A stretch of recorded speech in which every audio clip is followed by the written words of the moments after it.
प्रधानमंत्री नरेंद्र मोदी ने समाजवादी नेता राम मनोहर लोहिया की जयंती पर उन्हें श्रद्धांजलि अर्पित की और उनके योगदान की सराहना भी की है। इस दौरान उन्होंने राम मनोहर लोहिया को सामाजिक न्याय का प्रतीक बताया। उन्होंने अपने पोस्ट पर लिखा है कि डॉक्टर राम मनोहर लोहिया एक दूरदर्शी नेता थे। वो प्रखर स्वतंत्रता सेनानी और सामाजिक न्याय के प्रतीक भी थे, जिन्होंने अपना पूरा जीवन वंचितों को सशक्त बनाने और एक मजबूत भारत के निर्माण के लिए समर्पित कर दिया।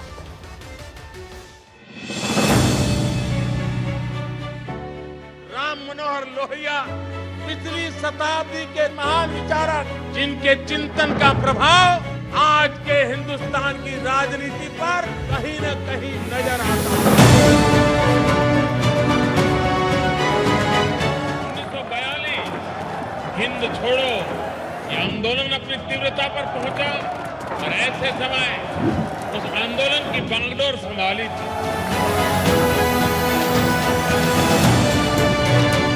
राम मनोहर लोहिया। देश को बचाने के लिए जेलों में भी सत्याग्रह करके पहुंचते रहे और उस कालखंड की युवा पीढ़ी के मन में वो प्रेरणा का स्रोत बन गए। पीड़ित हत्याकांड में सौरभ राजपूत की पोस्टमार्टम रिपोर्ट सामने आई है। इस रिपोर्ट में दिल दहला देने वाले खुलासे हुए हैं। पोस्टमार्टम रिपोर्ट के मुताबिक सौरभ की गर्दन पर कई वार किए गए। इसके साथ ही गर्दन पूरी तरीके से धड़ से अलग कर दी गई। सौरभ के दोनों हाथों की कलाई भी काटी गई। इसके साथ ही उसके सीने पर भी चाकू से वार किया गया। दाएं और बाएं कान के नीचे जबड़े के दोनों ओर गर्दन के पास भी कई गहरे घाव मिले। सौरभ हत्याकांड में चौंकाने वाला खुलासा सामने आया है। मुस्कान और साहिल ने कसौल के एक होटल में छिपकर 7 दिन गुजारे थे और इस दौरान होटल में इन दोनों ने खुद को पति पत्नी बताया। मुस्कान और साहिल दोनों 10 मार्च से 16 मार्च तक होटल में रह रहे थे और इस दौरान दोनों कमरे से बाहर नहीं निकले। होटल की तरफ से जानकारी ये दी गई है कि सिर्फ साहिल ने होटल में जमा की थी आईडी। मुस्कान ने आनाकानी की। कत्ल के बाद शिमला, मनाली और कसौल में दोनों घूमते हुए भी नजर आए। 10 तारीख को आए थे यहाँ पे। इनका नाम साहिल शुक्ला और मुस्कान रस्तोगी नाम था इनका। ये 10 तारीख को यहाँ पे आए थे स्टे के लिए। तो ये लॉन्ग टर्म के लिए रुके थे, 5-6 दिन के रुके थे और 16 को चेकआउट होता है इनका। रिलेशन हम जैसे आईडी मांगी तो उन्होंने बोला कि हमारी वाइफ ही है जब चेक इन टाइम में। तो बाकी तो ऐसा हुआ कुछ नहीं स्पेशली बताया उन्होंने। तो जैसे जो सिंपल प्रोसीजर होता है आईडी वगैरह दी उन्होंने और वैसे चेक इन हुआ उनका और उनके साथ उनका ड्राइवर था, बाकी और कोई भी नहीं था। एक्ट्रेस, मॉडल और स्टार इन्फ्लुएंसर एंजल रॉय को जान से मारने की धमकी मिली है। एंजल सोशल मीडिया इन्फ्लुएंसर भी हैं। सोशल मीडिया पर उनके 25 मिलियन एक्ट्रेस को ईमेल और इंस्टाग्राम पर यह धमकी मिली, जिसके बाद मुंबई बांगूर नगर पुलिस ने एक्ट्रेस की शिकायत पर मुकदमा दर्ज कर आरोपी की तलाश शुरू कर दी। एक्ट्रेस ने बताया कि उन्हें लगातार जान से मारने की धमकी मिल रही थी, जिससे वो आहत भी हैं, घबराई हैं। धमकी मिलने के बाद उन्होंने पुलिस से संपर्क किया। बांगूर नगर पुलिस स्टेशन के साइबर अधिकारी एपीआई विवेक तांबे ने एक्ट्रेस की शिकायत पर तुरंत मामला दर्ज कर जाँच शुरू कर दी। शुरू में बहुत अच्छे मैसेज करता था, पर धीरे धीरे टाइम के साथ जैसे कि मैं काम करती गई तो वो ऐसा बहुत ज़्यादा गंदे गंदे मैसेज करने लगा कि तुम इसके साथ काम नहीं करोगी और ऐसा गाली दे के भी, जैसे कि वो मेरे पे हक जमा रहा है जबकि मैं उसे जानती तक नहीं हूँ।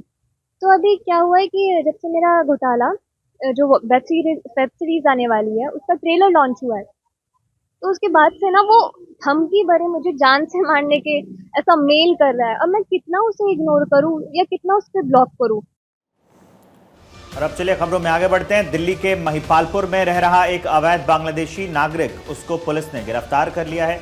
डिपोटेशन सेंटर उसे भेज दिया गया है। दिल्ली पुलिस की साउथ वेस्ट जिले की स्पेशल स्टाफ टीम ने ये कार्रवाई की है। अवैध बांग्लादेशी महिपालपुर इलाके में रह रहा था। पुलिस को इस शख्स की खुफिया सूचना मिली थी, जिसके बाद जब पुलिस ने छानबीन की तो पता चला कि ये शख्स बिना वैध दस्तावेजों के साथ यहाँ रह रहा था। गिरफ्तार हुए शख्स का नाम अशरफुल आलम रेहद है और ये बांग्लादेश के नेत्रोकोना जिले का रहने वाला है। पुलिस पूछताछ में अवैध बांग्लादेशी ने इस बात को कबूल किया है कि वो करीब 2 महीने पहले भारत में गैरकानूनी तरीके से दाखिल हुआ था। मधुबनी में उस वक्त सनसनी फैल गई जब रविवार सुबह एक ट्रक से अचानक ट्रक में आग लग गई। थोड़ी देर में ये जो ट्रक है वो धू-धू करके जलने लगा। फौरन पुलिस को इस बात की सूचना दी गई, जिसके बाद मौके पर पहुंच करके पुलिस और फायर ब्रिगेड की टीम ने हालात को संभाला।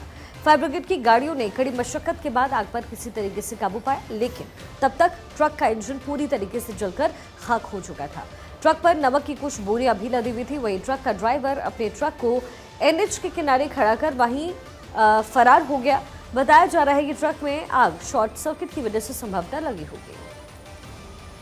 बिहार में अपराधियों पर पुलिस ने शिकंजा कसना शुरू कर दिया है। राजधानी पटना से 20 किलोमीटर दूर नौबतपुर इलाके में पटना पुलिस और अपराधियों के बीच करीब 3 घंटे मुठभेड़ चली, जिसमें दोनों तरफ से कई राउंड गोलियां भी चली, जिसके बाद पटना पुलिस की टीम ने 2 लाख के इनामी भरत शर्मा और उसके 2 साथियों को भी गिरफ्तार कर लिया है।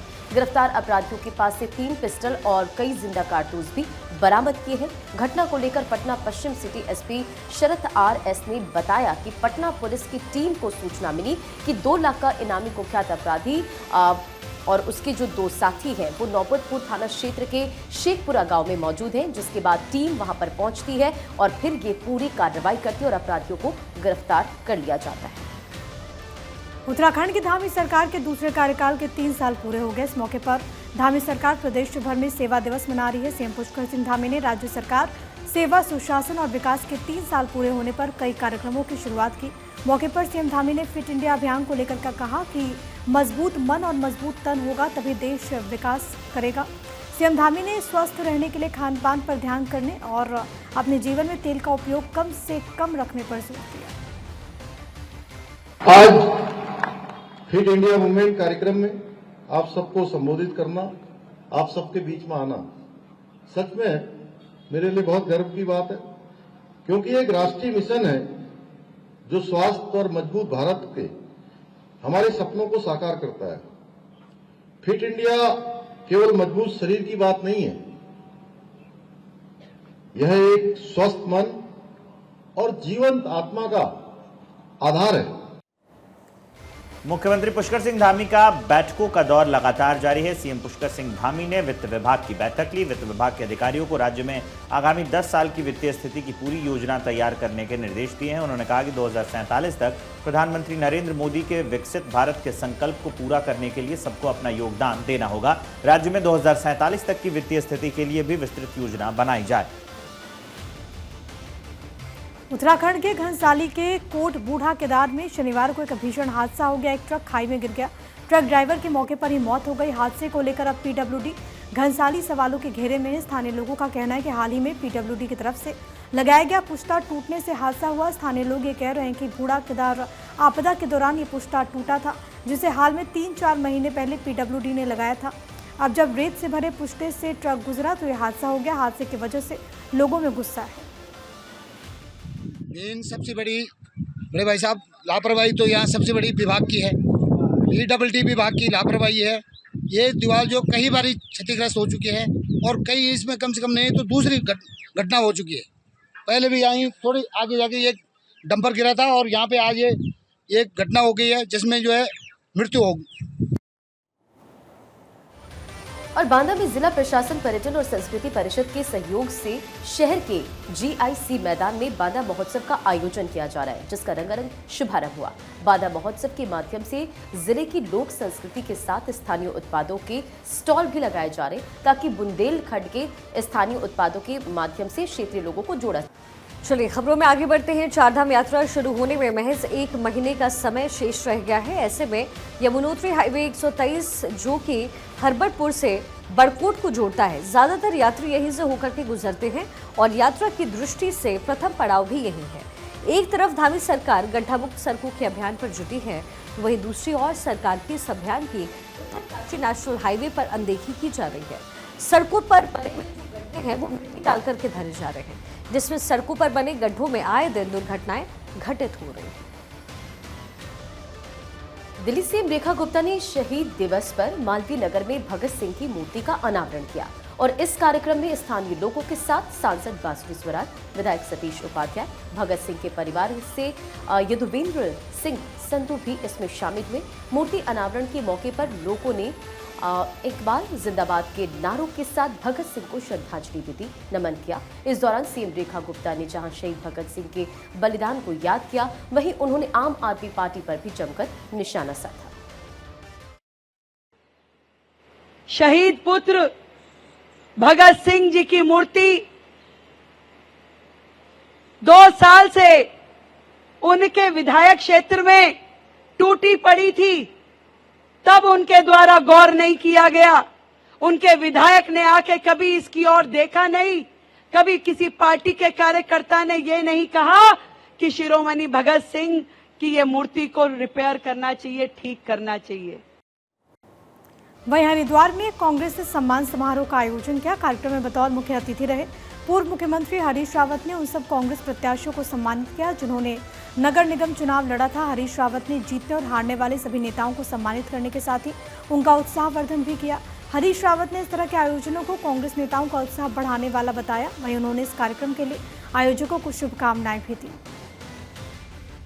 एक दूसरे की सराहना होती है, एक दूसरे को एहसास दिलाया जाता है कि हम तुम्हारे साथ हैं। बहुत अच्छा किया जिन लोगों ने भी ये प्रयास किया, मैं उनको बहुत धन्यवाद देता हूँ। दिल्ली के पहाड़गंज में पुलिस ने एक बड़े सेक्स रैकेट का सनसनीखेज खुलासा किया है। सेक्स रैकेट के आरोपी दिल्ली के पहाड़गंज में मौजूद होटल में अपना धंधा चलाता था। पुलिस ने चूना मंडी में मौजूद कई होटल्स में इस तरह के छापे मारे हैं। छापेमारी के दौरान पुलिस के इस ऑपरेशन में 22 लड़कियां बरामद हुई हैं, जिसमें एक नाबालिग लड़का और एक उज्बेकिस्तानी लड़की शामिल है। विदेशी नागरिकों समेत पुलिस ने 23 लड़कियों को छुड़ाया है। पुलिस अधिकारियों ने बताया कि 7 लोगों को गिरफ्तार किया गया है। पुलिस अधिकारियों ने बताया कि बचाए गए लोगों में 3 नाबालिग लड़कियां भी शामिल हैं। हरिद्वार के लालतारू पुल के पास देर रात एक तेज रफ्तार कार ने जमकर कहर बरपाया।